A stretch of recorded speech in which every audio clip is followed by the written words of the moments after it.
Dick Ferris, like his friend Freddie Laker, wants an end to all these government controls which restrict competition. Okay, thanks, Lee. Okay.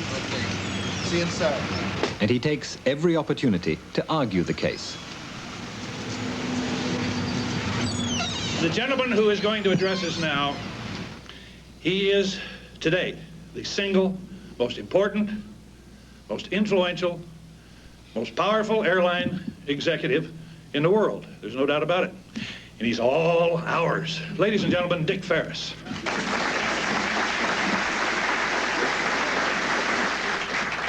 You know, government regulation began back in the 18th century before Christ. And at that time it was called the Code of Hammurabi, and Hammurabi was the king of Babylonia. Give you an example. He had one regulation that said this. It said that if a builder built a house, and if the house fell down and killed anyone inside, the builder would be executed. Short, sweet, to the point. Boy, I'll tell you something. It was clear, it was concise, and you sure as heck knew what the penalty was if you didn't comply. But oh, how have things changed. Today we have in the Federal Register 65,000 pages of fine print that tell us what we can and what we cannot do. The cost has been estimated of that regulation of $130 billion. The Federal Paperwork Commission estimated that the cost of just filling out the paper for all government regulation is $25 billion a year, and I believe that's somewhere around 1/3 of all corporate after-tax profits. You know, some regulation is just downright absurd. Just doesn't make sense. The car battery that is in your car it's either a household item or a consumer item, I can't remember. But because it comes under that regulatory body, there's had to have been a label affixed to each and every car battery that's sold. And the cost of putting that label on costs about $5 million a year. And do you know what that label says? Do not drink the contents, may be hazardous to your health. In Washington, government responded to the airline lobby. To head the Civil Aeronautics Board, they appointed Dr. Alfred Kahn, a man with reservations about the government role in business. I certainly came in with a general feeling, a predisposition in favor of competition in this industry. But partly I have become so quickly convinced that regulation, economic regulation in this industry is totally nonsensical. Within a very few months, I saw that I was being called upon to do things that made absolutely no sense.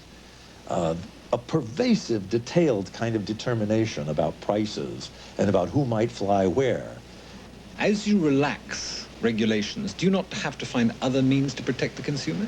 Of course, regulation is in principle set up to protect consumers, but the kind of highly protectionist, restrictive regulation that the CAB represents, or the Interstate Commerce Commission, is much more to protect the carriers than to protect the public.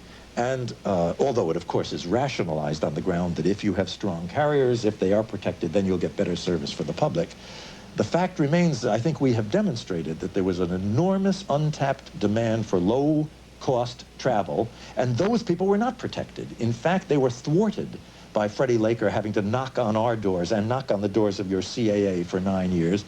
Their response is demonstrated, has demonstrated without any possible doubt, that those travelers were not being protected, that they were being injured by regulation. Dr. Kahn achieved his purpose. Congress passed the legislation that is already a landmark in civil aviation. United States Airlines are now free to compete on routes and prices as never before.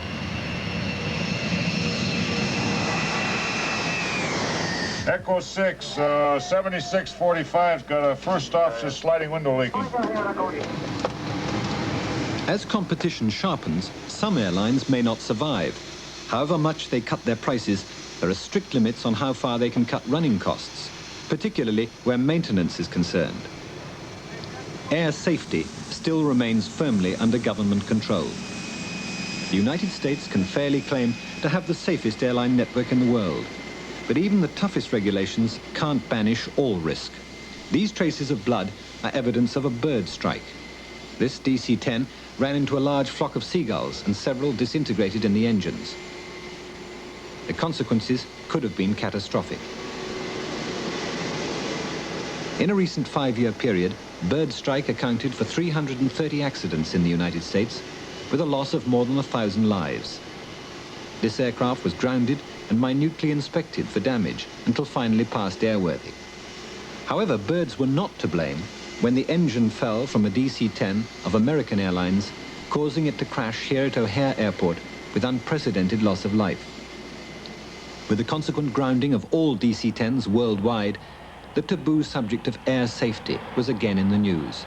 It's something that passengers don't like to think about and which airlines naturally play down. Statistically, we know that air travel is the safest. But perhaps we should also know that a great deal of money is spent preparing for the worst if the worst should happen.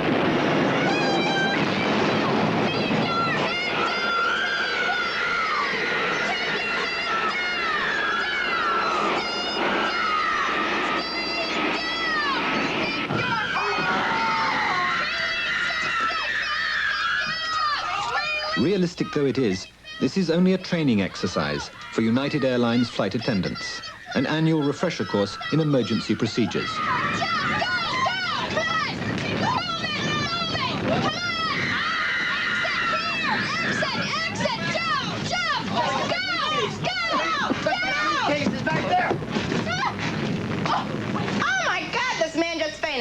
What do you do number one always? You don't know what's wrong. How do you make sure he's breathing? Nearly 50 years ago, United was the first airline to employ air hostesses. They hired 8 young women, all trained nurses, to look after their passengers in flight. Today, they have 7,000 flight attendants, men and women. They're no longer nurses, they come from every kind of background. But still, they must cope with medical emergencies. Feeling? You might even do this. Sir, sir, wake up, can you hear me? Nothing. He is not breathing, I have a pulse. His heart is beating. Right away, I'm going to do what? Mouth to mouth. All right. Any of you had the occasion to perform the Heimlich maneuver? I didn't do it, actually. It was the flight attendant working the other side of the cart. And the man on the aisle was crying. And she leaned over and she said, "Something wrong, sir?" And he goes, "My friend next to me is choking to death." So we looked over and this man was just sitting there like this, you know, with his mouth open and wasn't doing anything. So she reached around behind him. We pulled the other guy out because he wouldn't move. He was hysterical. He was crying. So we had to get him out of the seat first. And then we did manage, the other guy was so fat we couldn't get him out of the seat. So we did manage to get in behind him with our arms and get down low enough. And it just came right out. It's not one of these little dribbly things. It really comes out and pops. Really very effective. We ruined his dinner and he asked for another tray, so... Oh, it's all your fault.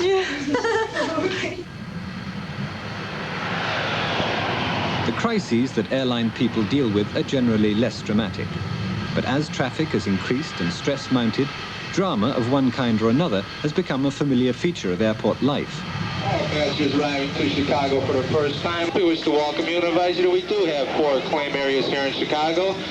All too often, the drama is a comedy of errors, with baggage in the leading role. Claim areas 2 and 3 to find a corresponding claim area to your flight number. Of necessity, air travel separates the traveller from most of his possessions. When that separation accidentally becomes permanent, the stage is set for conflict.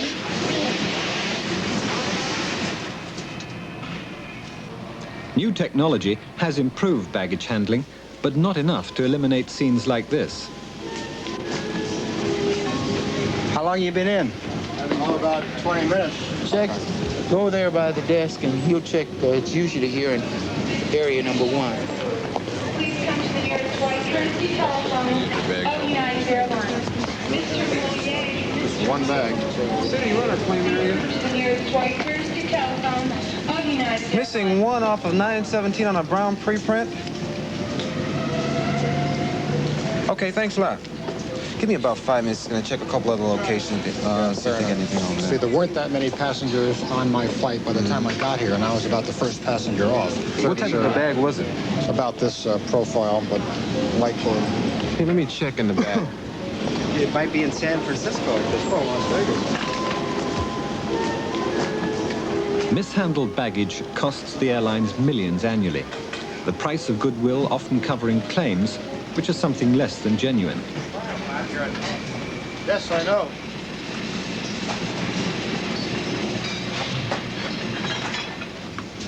Like every other airline, United has this back room where the real casualties end up, the sad strays and the broken-down remnants of many a spoiled weekend. Bag, that's where they'd be, right there. In fact, even these usually find their way home thanks largely to the computer and its elephantine memory. What is it that's missing? It is missing a pole vault. So here we're going to tell the computer it's the first bag in there, the remarks, and it's a pole vault. How'd you lose a pole vault? I don't know. It's pretty easy. We've had cases where people have missed snakes and baggage, this pole vault, antlers, people on hunting trips. We get all sorts of weird things down here. Oh, we've got stuff in our bags right now. Just felt easy. It happens.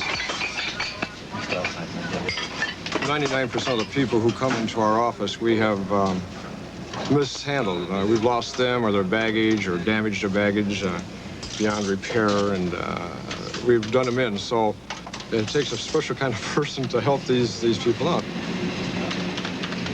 When you work the claim area itself during a very busy period, sometimes the people will come up to you and grab you by the arm, swing you around. They're hot, you know, and the guy wants to go ahead and punch you, he can, and technically that's your job. Your last name? Ankerbrandt, A-N-K-E-B-R-A-N-T. First initial? R. Now, if you wait around for your bags, and we wait for the next trip back from Des Moines and the next trip in from Washington, if they're not on either one of those two trips, what will you be doing? Still staying here in Chicago? You don't know? We don't know. Okay. I think now I'm stuck staying here. But I guarantee you one thing, my temper might not be. Well, it's up to you. If you want to go head down to Springfield, we can get the bags and forward them to you in Springfield. Yeah, but I need the bags. You know, I mean, it's a little hard to have kids sleep in the same clothes they come in and move around it. Yeah. I had a gentleman last winter that came up to me, and in attempting to grab me, he grabbed my tie, and he pulled the tie off. So we went to what we call breakaway ties now, where he wants to take your tie, he can take it. Okay, they're bringing down a bag now. It's a city bag, and they don't have any identification marks on it. So I'd like to have you take a look at that bag. Maybe it might possibly be yours. Well, I'll give it another 5 minutes or so. Sure. Okay.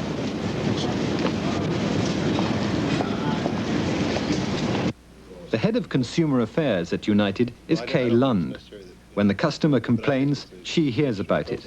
And when, at the peak of the boom, she addressed the executive board, she did not mince words. Okay. Good morning. I would like to share with you today really some news about consumer affairs and just bring you up to date in two general areas. First, give you some insight into the volumes and kinds of letters that we are receiving from customers this year. And two, advise you of some new developments. Our customers have been speaking out in record numbers this year. In this single month, our complaint letters were up 122%, and our compliments up 65%. And we expect June and August also to be blockbusters.